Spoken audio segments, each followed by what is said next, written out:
discuss with you my top 5 lesson learned that I've learned thus far in my naval career. Hopefully you can take away something from this, whether you're joining the military, whether you're already currently in the military, or even if you're a civilian. These tips that I'm giving you can be utilized and repurposed for anything in your life, okay? Or any goal you have, aspiration. So let's get into it. So, number 1, learn the path that you want to take early on.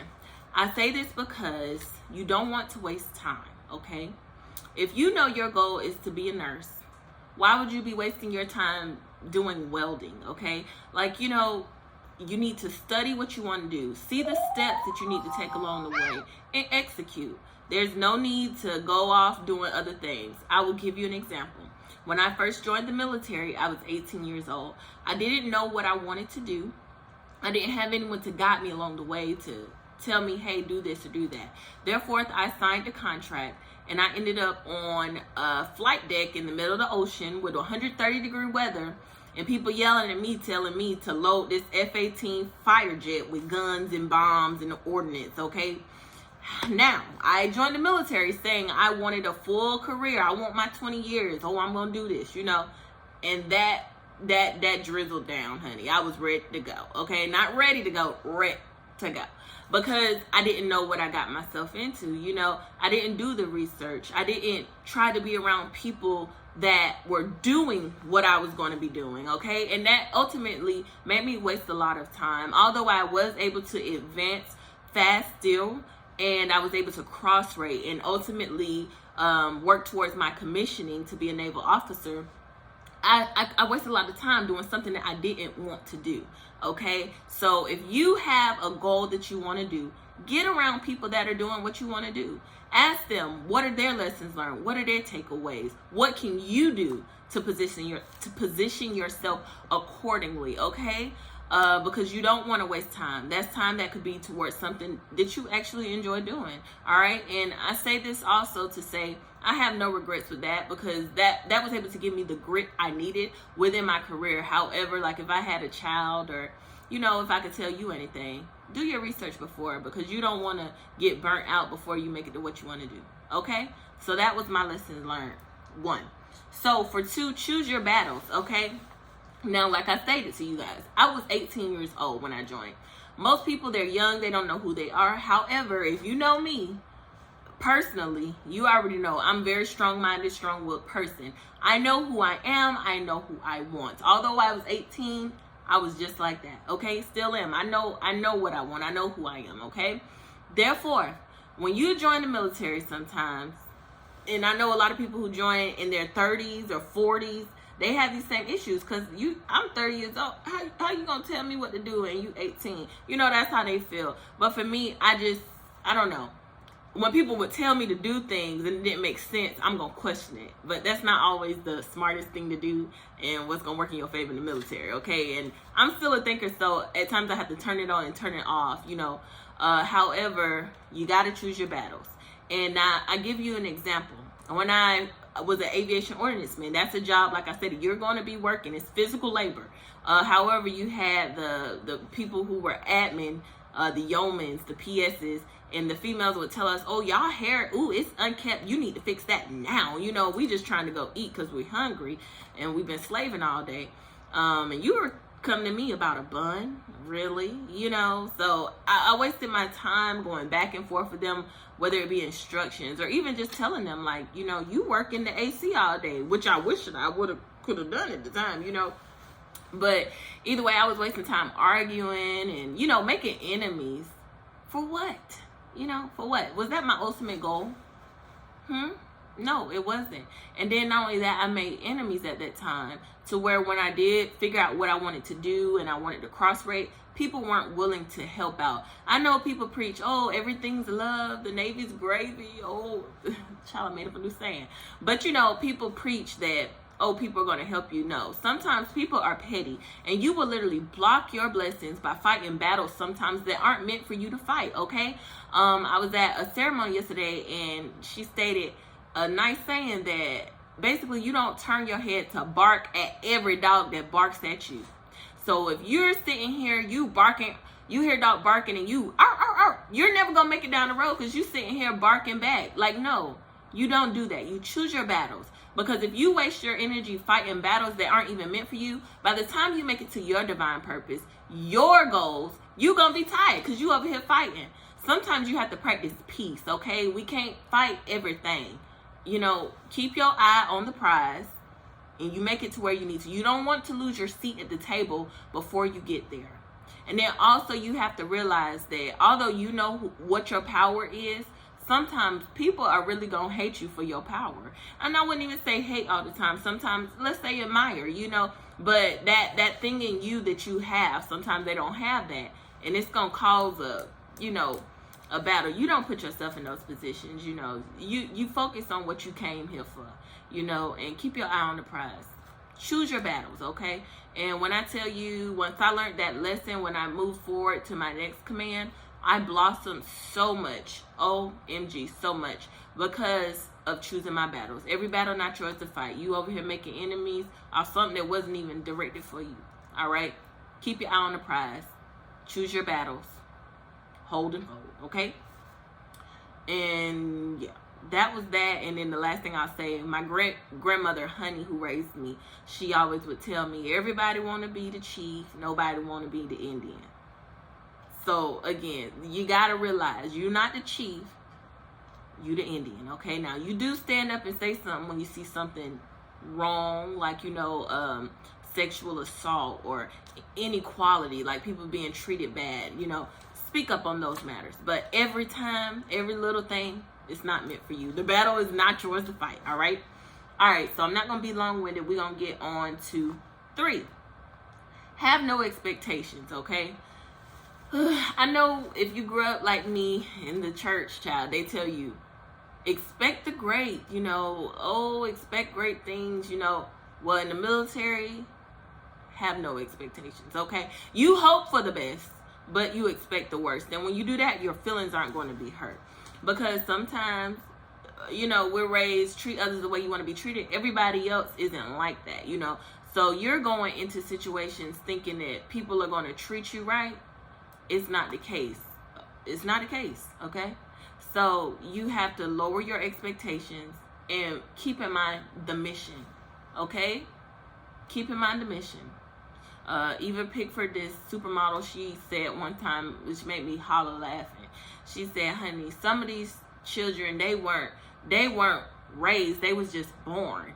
I get that 1,000%, because the same way I was raised with morals and values, and I'm going to look out for sailors, you know. I'm going to care about the sailors, not just as people, you know, but everything, you know, not just what they can do for me, but as people as well. Everybody isn't like that. Different leadership styles are going to vary along the way. So, again, you can't just be fighting battles with people because they're different than you. The Navy is a melting pot, just like the world. America, it's a melting pot, you know. So, at the end of the day, lower those expectations. You get into position to where you can make things the way you want them. Muhammad Gandhi always said, be the change you want to see in this world. You know, how you going to get to the position of change when you fighting every person just because they're different to you? Just respect others for who they are. And when you're able to be in the position, you change it, okay? So that was that. Lower those expectations. And then, 2, the last thing I'll state on that is when you lower your expectations, your feelings aren't hurt and you're able to grind harder, okay? The Navy is an organization. At the end of the day, they have a mission. When you realize that, you can, I guess, work harder. You can make it happen because you realize it's not about you. It's bigger than you, okay? This mission is bigger than all of us. So lower those expectations and get the job done. Make things happen and you'll go far, okay? And that goes into staying true to yourself. So, although I realize people aren't going to be the way I am, although I realize people aren't going to treat people the way that I do, I know who I am. And, you know, I've lost so many battles along the way because I did care about others, because I spoke up and did what was right. You know, that takes courage at times. I've lost a lot of opportunities. However, I didn't lose the war. I ultimately get or God the things that I wanted, because at the end of the day, when you know that God is your pilot, your steps are ordered, you're not waved by the turbulence. You're not waved by the mishaps along the way. You cool. You chill as what they say, chill as a dill pickle, a ice cube. You're chill because you know what the end is going to be, regardless of the haze gray. You know what it is. So at the end of the day, you have to remain true to yourself. You have to be at peace knowing that you have done the best you could. Sometimes you're not going to be valued. You might not get the awards, although you've done all the work. However, you have to be at peace. You have to remember who you are, and you stand on that. And that should be more than enough an award for you, because some people, they're gonna just lose their life stressing because they backbit, they just are horrible to people, and they've stepped on necks to get to where they are. But what good is it to step on people to get to where you want to be? Because by the time you make it there, you're gonna be by yourself. You don't cut everybody else down.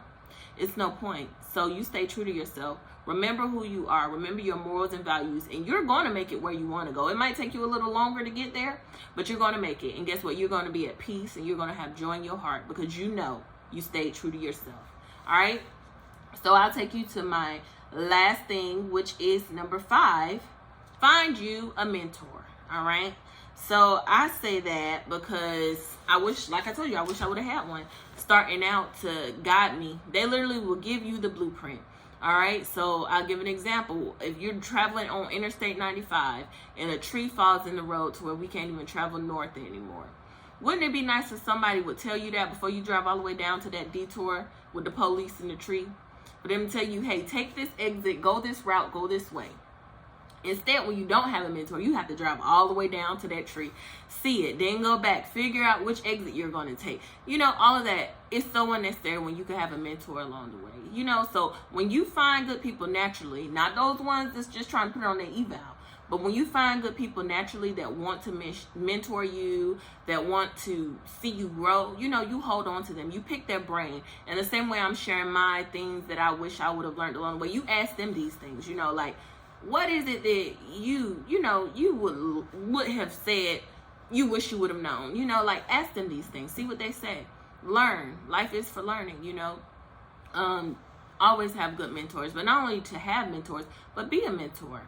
Because that's one of the best things I say. When I felt like I didn't have the energy, when I just felt like, oh my God, like things are hard, when I knew that I had my little mentees looking up to me because they want to see you excel. The things that I've done, I know it motivates them. Like, when I don't feel like I can do it, I go 10 times harder just because I know they watching. Just like children, having children. If you don't feel like you're a mommy all the time, you don't feel like you're daddy all the time, you don't feel happy, but you're going to go and make things happen either way. That's the same way it is with mentees. They kind of push you to your next level because you want them to see this can be done. I can make this happen. So you always have mentees around you that are going to low-key push you and because you want to inspire them, and then you have mentors around you to guide you along the way. And then just you keep people around you, and then also keeping people around you that want to go the same route as you. So if you want to be a nurse corps officer, you need to have people around you that's trying to do the same thing. Some people compete with others and they don't want them close to them. I've never been that way. I believe in, again, what God has for you is for you. So sometimes you're not going to have the energy, but those people trying to go the same route as you, y'all all pushing together, like Finding Nemo. They all just going to swim together. Just keep swimming. Just keep swimming. It's like that when you keep people who are like-minded around you. So you keep your mentees, you keep great mentors, and you keep great peers around you to push you to your next level, okay? And that is all I have to say on that. Those are the things I wish I learned along the way. I have so many more that I could rant on about all day. However, if you don't learn anything from that, you take this away. You stay sweet, all right? The reason I named this channel Yes Honey is because in life you're going to get no's. You get what I'm saying? You're going to get naysayers. You're going to get Debbie Downers. But the answer is always yes, honey, okay? Because you're sweet regardless. You're sweet. My great-grandmother is the sweetest woman I know to this day. Rest in peace. She will always just be sweet. And that's something that was instilled in me. When the world around you is bitter, you stay sweet, and God is going to bless you. And that no is going to turn into a yes. So yes, honeys, I thank you for watching. Make sure you like, comment, subscribe. In the comment section, make sure to post any videos that you'll be interested in seeing. And I look forward to growing and glowing with you. All right, enjoy the rest of your day. Yes, honey.